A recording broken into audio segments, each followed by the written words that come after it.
Assalamualaikum warahmatullahi wabarakatuh. Hamdan wa syukran lillah, amma ba'dah. Semoga kalian semuanya di rumah mendapatkan nikmat iman, nikmat Islam, nikmat sehat, dan juga nikmat sempat. Pada pertemuan kali ini kita kembali lagi dalam pembelajaran pendidikan agama Islam dan budi pekerti kelas 7. Materi yang kita kaji saat ini adalah tentang hukum bacaan nun sukun atau tanwin. Kemarin kalian telah menuliskan beberapa lafal Al-Quran yang terkait dengan perilaku ikhlas, sabar, dan pemaaf. Nah, sekarang kita menggunakan tajwid untuk mengetahui, untuk mempelajari cara membaca Al-Quran yang betul. Itu harus sesuai dengan tajwid, karena yang namanya Al-Quran dibaca tanpa menggunakan tajwid, maka akan terjadi kesalahan. Bisa kesalahan makna ataupun kesalahan ucapan. Baiklah, mari kita bersama mempelajari tentang hukum bacaan nun sukun atau tanwin. Nah, pembagiannya nun sukun atau tanwin jika berhadapan dengan huruf hijaiyah maka dibagi menjadi yang pertama izhar, kedua idgham, ketiga iqlab, dan keempat ikhfa. Adapun idgham itu sendiri itu dibedakan menjadi dua.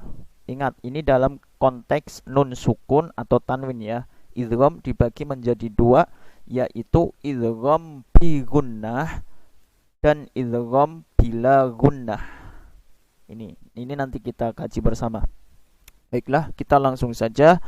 Kita kaji yang pertama adalah hukum bacaan izhar. Izhar yaitu nun sukun atau tanwin bertemu dengan huruf hamzah atau alif, ha, kha, ain, ghin, ha. Jadi ada 6 hurufnya.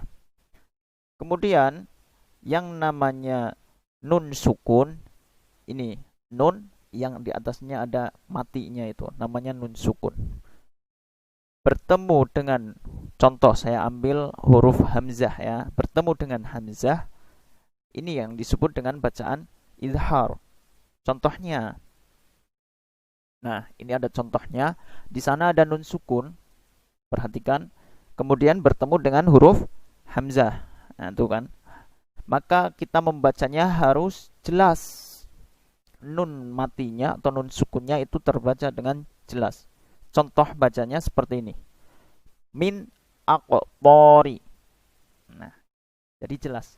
Min dibaca jelas. Contoh yang kedua, nah ini tanwin, perhatikan. Tanwin itu boleh tanwin fathah, tanwin kasroh, tanwin domah. Jika bertemu dengan hamzah, maka membacanya pun harus jelas. Contohnya pada lafal azabun.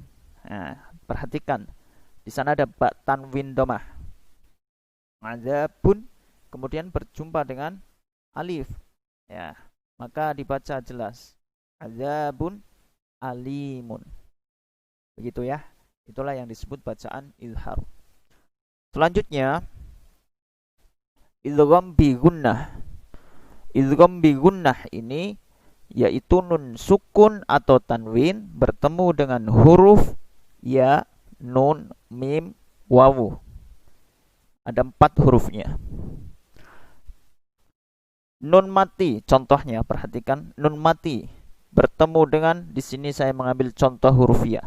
Nun mati bertemu dengan ya, maka pada lafal berikut ini ada nun mati, kemudian ada ya di sini. Maka ini termasuk contoh lafal yang mengandung bacaan idgham bi gunnah karena ada nun mati bertemu dengan ya. Itu ya. Cara membacanya itu harus dilebur. Tidak dibaca man, akan tetapi dilebur langsung dengan ya. Makanya di sana ditandai dengan tasdid. Biasanya ditandai dengan tasdid. Dan ini disertai dengan dengung. Jadi dilebur ditambah dengan dengung. Menjadi membacanya seperti ini. Wa may yattaqillaha. May. Nah gitu ya. Contoh berikutnya ada tanwin, ya kan? tanwin kasroh, tanwin fathah, tanwin dhamma bertemu dengan contoh, bertemu dengan mim, maka kita membacanya pun harus idgham bi gunnah. Di sana ada tanwin, ya kan? Tanwinnya ini tak ditanwin. Berikutnya ada huruf mim. Dileburkan menjadi bisuratim mim misli. Ya. Bisuratim gitu. Berikutnya itu di belakangnya juga ada nun mati bertemu dengan apa? Dengan huruf mim. Ini membacanya pun sama. Mim mislihi. Ya. Mim mislihi. Jadi satu rangkai kalimah di sini ada dua contoh yang sama, idgham bi gunnah. Berikutnya idgham bila gunnah. Idgham bila gunnah yaitu nun sukun atau tanwin bertemu dengan huruf lam dan ro. Cuma dua, lam, ro. Ya. Contohnya ada nun mati misalkan berjumpa dengan huruf ro pada kalimat mir rabbihim. Perhatikan, di sini ada nun mati, kemudian ada ro. Di sini kita membacanya juga dilebur, ya, dilebur. Tapi meleburnya ini tanpa dengung. Tidak boleh disertai dengung. Tidak boleh mir. Itu salah. Yang betul adalah mir rabbihim. Seperti di tasdid biasa, tanpa ada dengungan. Selanjutnya, contoh yang tanwin. Nah, ini contoh berjumpa dengan huruf lam. Pada kalimat berikut ada tanwin fathah berjumpa dengan lam, iya kan? Maka dibacanya idgham bila gunnah tanpa dengung. Hudal lil muttaqina. Begitu ya. Hudal lil muttaqina. Selanjutnya iqlab. Ini bacaan iqlab yaitu nun sukun atau tanwin bertemu dengan huruf ba. Hurufnya cuma satu, ba. Diingat ya. Contohnya nun mati berjumpa dengan huruf ba pada lafal berikut ini. Di sini ada nun matinya, ya. Kemudian ada huruf ba di depannya. Maka membacanya harus dialihkan menjadi huruf mim. Contoh seperti ini. Yambutulakum, ya, suaranya menjadi seperti huruf mim mati. Yambutulakum. Jadi mulutnya itu, bibirnya ditempelkan. Sekali lagi, yambutulakum. Nah, inilah yang disebut bacaan iqlab. Begitu pula yang tanwin ada bertemu dengan ba.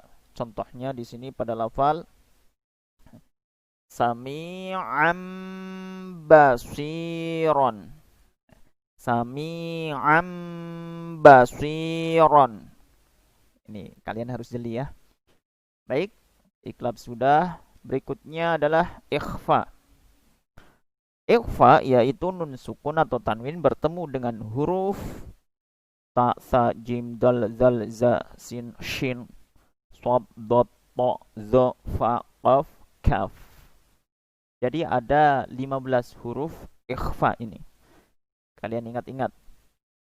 Saya ambil contoh, ada nun mati berjumpa dengan huruf ta, ya. Contohnya pada lafal berikut ada nun mati kan di sana? Perhatikan. Kemudian diikuti dengan ta. Maka ini bacaannya ikhfa dan kita membacanya harus samar. Ya, samar-samar. Membacanya seperti ini. Nah itu tanfudu. Di sana pun di belakangnya ada nun mati juga, ada nun mati kemudian bertemu dengan huruf fa. Ini pun sama, hukum bacaannya adalah ikhfa, ya kan? Huruf ikhfa ada fa-nya di sana, ada fa. Tuh. Maka dari itu ini satu kalimah sekaligus di dalamnya mengandung dua hukum bacaan ikhfa. Jadi membacanya harus disamarkan. antanfudu. Contoh berikutnya yang tanwin bila bertemu dengan huruf qaf, contohnya ya, saya ambil huruf qaf, maka pada lafal berikut ini ada tanwin di sana, kemudian diikuti dengan huruf qaf. Wajib membacanya dengan ikhfa. Syai'in qadirun. Ya. Syai'in qadirun. Itu cara membacanya. Nah, untuk hukum bacaan nun mati atau tanwin ini jika bertemu dengan huruf hijaiyah, tadi sudah kita kaji bersama, ada 5 ya berarti. Yang pertama izhar, idgham fi gunnah, idgham fi la gunnah, iqlab dan ikhfa. Maka kalian ingat-ingat itu jumlah hurufnya ada berapa, hurufnya apa saja, itu yang penting. Ini yang namanya huruf ikhfa itu jumlahnya ada 15. Diingat baik-baik. Ini kenapa saya taruh di paling akhir, karena supaya kalian mudah mengingatnya. Setelah kalian tahu huruf izhar, huruf idgham fi gunnah dan huruf idgham fi la gunnah, satu lagi huruf iqlab, maka itu jumlahnya sudah 13 huruf, ya kan? Sisanya itu tinggal ikhfa. Nah, ini sisanya ada 15. 13 ditambah 15 ada 28. Jadi jumlah keseluruhan huruf hijaiyah itu ada 28 dalam kategori ini ya. Silakan kalian pelajari di rumah, kalian cermati, kalian cari di Al-Qur'an kalian, itu di sana ada banyak sekali contoh terkait dengan hukum bacaan nun sukun atau tanwin bertemu dengan huruf hijaiyah ini. Kalian bisa cari di surat-surat pendek juz 30 atau kalian bisa cari di buku Iqra, itu di bagian belakang jilid 5 6 itu di sana juga ada. Maka dari itu tetaplah kalian belajar, rajin membuka buku, karena yang namanya manusia kita itu harus senantiasa belajar. Orang menjadi bisa itu karena mereka mau belajar. Dan sebaik-baik orang adalah yang mereka mau mempelajari Al-Quran dan mau mengajarkannya. Sekian dari saya, banyak kesalahan mohon maaf yang setulus-tulusnya. Wa akhiran wal afu minkum. Assalamualaikum warahmatullahi wabarakatuh.